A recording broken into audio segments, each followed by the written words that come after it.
కేంద్ర ప్రభుత్వం ప్రకటించిన ఈ కోర్టు అంశంపై కేంద్రాన్ని ప్రశ్నించారు టీఆర్ఎస్ ఎంపీ కవిత. ఈ కోర్టు విధానంపై లాయర్లకు పూర్తిగా అవగాహన కల్పించాలన్నారు. Cyber security, cyber forensic, digital evidence వంటి విషయాలపై పూర్తి స్థాయిలో పరిశీలన జరగాలన్నారు. ఈ కోర్టు విధానం 4 రాష్ట్రాల హైకోర్టుల్లో అమల్లో ఉందన్నారు. కేంద్ర మంత్రి రవిశంకర్ ప్రసాద్ ఎంపీ సూచనలు పరిగణలోకి తీసుకుంటామన్నారు. త్వరలోనే ఈ కోర్టు విధానాన్ని మరిన్ని రాష్ట్రాలకు విస్తరిస్తామన్నారు. Ma'am, thank you.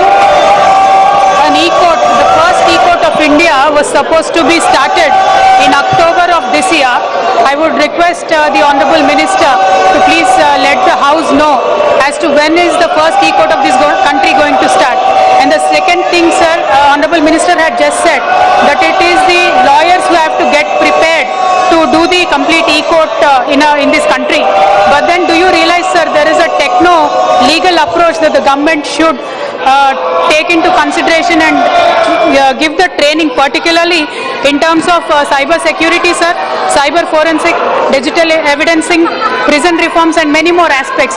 These are the initiatives that the government has to take, sir. So kindly I would like to throw light on these issues.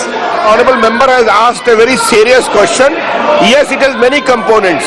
Video conferencing with many jails have started, and we are going to make all other states to do that. Now, court is concerned, 4 high courts are accepting e-courts. 23 district courts are doing that. This number is to be increased more. But what I am trying to emphasize is, yes, lawyers also must develop the knack of filing cases, because filing of cases is done by lawyers only.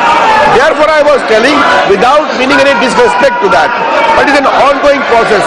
As far as cyber security is concerned, I want to assure the honourable member that our government is taking all steps possible to ensure that the cyber security walls are stronger. I am sure I will take her other suggestions on board as to how to improve the e-court.